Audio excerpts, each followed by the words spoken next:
وہ یاد ہے نا جب یوکرین کے معاملے پر ایک وہ قرارداد تھی جس سے ریفرین کیا پاکستان نے، اور پھر اس کے بعد خان صاحب کا بڑا مشہور فقرہ کہ ہم کوئی غلام ہیں، جو آپ کہیں گے ہم مان لیں گے. پتہ نہیں مجھے یوں محسوس ہوتا ہے جیسے یہاں پہ بھی انٹرنیشنل پریشر تو بہت ہے، اور جس طرح سے رچرڈ گرینل جامی صاحب کے جو دوست ہیں وہ جو کام جس طرح سے انہوں نے چک کے رکھا ہوا ہے وہ اپنی جگہ پہ ہے. بٹ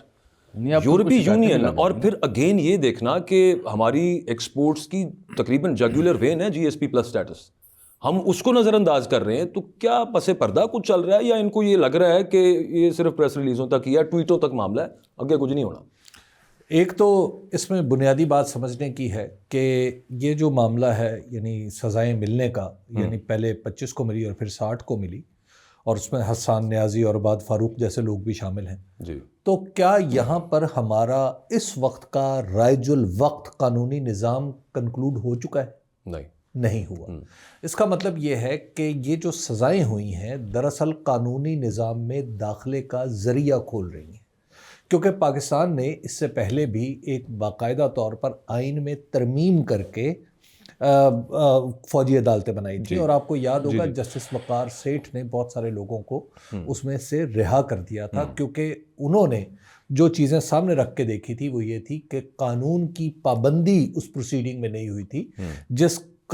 کے تحت انہیں سزا ملی تھی، اور بہت سارے لوگ رہا ہو گئے، اور پھر سپریم کورٹ سے بھی کچھ لوگ رہا ہو گئے، اور بہت کم لوگ ایسے رہ گئے ان میں بھی ہمیں نہیں پتا کہ جرم کیا ہے، جی جن کے اوپر ثبوت کیا ہے. جی اب یہاں پر جو ثبوتوں کا معاملہ ہے وہ ظاہر ہے ایک الگ طریقے سے فوجی عدالت میں ہوتا ہے،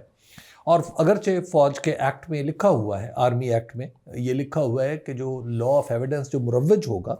اس کے تحت ہی کام چلایا جائے گا، لیکن بہرحال ایویڈنس کو کوشچن کرنا، اس کے جواب میں ایویڈنس پیش کرنا، کیا یہ سارا پروسیس ہوا یا نہیں ہوا، اس بارے میں ہم کچھ نہیں جانتے انلیس کہ وہ لوگ جن کے خلاف یہ مقدموں کا فیصلہ ہوا ہے وہ جب عدالتوں میں آئیں گے. بالکل. اور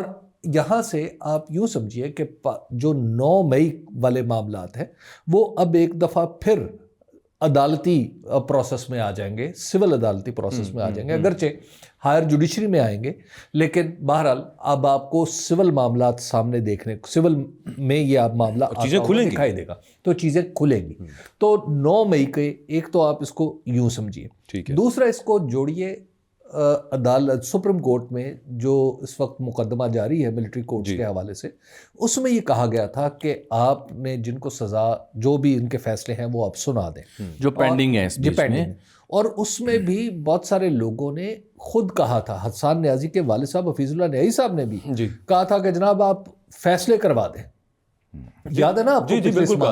اس وقت ان کی درخواست نہیں مانی گئی تھی لیکن بعد میں وہ مان لی گئی. تو ان کا جی اب فیصلے کروا دیں تاکہ ہم اگلے پروسیس میں آ جائیں. تو کیونکہ سب کو پتا ہے کہ یہ جو احتجاج تھا اس کی نیچر سیاسی تھی، اور ظاہر ہے جب عدالتوں میں یہ معاملات آئیں گے تو یہ اس کی احتجاج کی نیچر کے حوالے سے بھی بات ہوگی کہ کیا ایک سیاسی احتجاج کے اوپر یہ کام ہو سکتا ہے یا نہیں ہو سکتا. یہ ایک قانونی نکتہ ہے جو عدالت نے بھی ڈیسائیڈ کرنا ہے. اور اسی وجہ سے یہ جو سزائیں ہوئی ہیں، یہ بات یورپی یونین کو بھی پتہ ہے کہ یہ معاملہ یہاں سے ابھی آگے چلے گا، اس لیے پریس ریلیز ہے، اور اس لیے ابھی تک پریس ریلیز تک ہی محدود رہنے کا یعنی مجھے اندازہ ہے کہ ابھی بات آگے نہیں بڑھے گی. جب بات آگے بڑھے گی جب یہ معاملات عدالتوں میں جائیں گے اور ہائی کورٹ یا سپریم کورٹ اس طرح کا کوئی فیصلہ کرے گی، کیونکہ ہائی کورٹ میں اور سپریم کورٹ میں وہ ہمارے کنونشنز بھی اور وہ اگریمنٹس بھی پیش ہوں گے جو ہم نے دنیا کے ساتھ. آپ کا مطلب ہے یہ سزائیں اگر ہائی کورٹ میں اپ ہولڈ ہو جائیں گی تو مسئلہ ہوگا، تو ٹیڑھا مسئلہ ہو جائے گا. ابھی دیکھیں ابھی احتیاط ہے، ابھی دیکھیے ابھی جو یورپی انہیں جس چیز سے مسئلہ ہے وہ یہ ہے کہ آپ سویلینز کو ایک اوپیک مینر میں ٹرائی نہیں کر سکتے ان ملٹری کورٹس. اصولی مسئلہ یہ بات درست ہے، اس بات میں کوئی شک نہیں. سر 2 چیزیں ہیں کہ ہم نہیں کر سکتے، لیکن عدالتوں کے اندر چونکہ یہ معاملہ ہے اور اس کے بعد یہاں سے عدالت میں جانا ہے،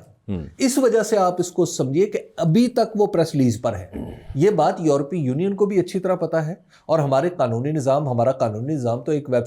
سائٹس بھری پڑی ہیں، اس سے ڈاؤن لوڈ کر کے دیکھا جا سکتا ہے. تو لہٰذا بھی یہاں ان سزاؤں کو کنکلوسیو نہ سمجھا جائے.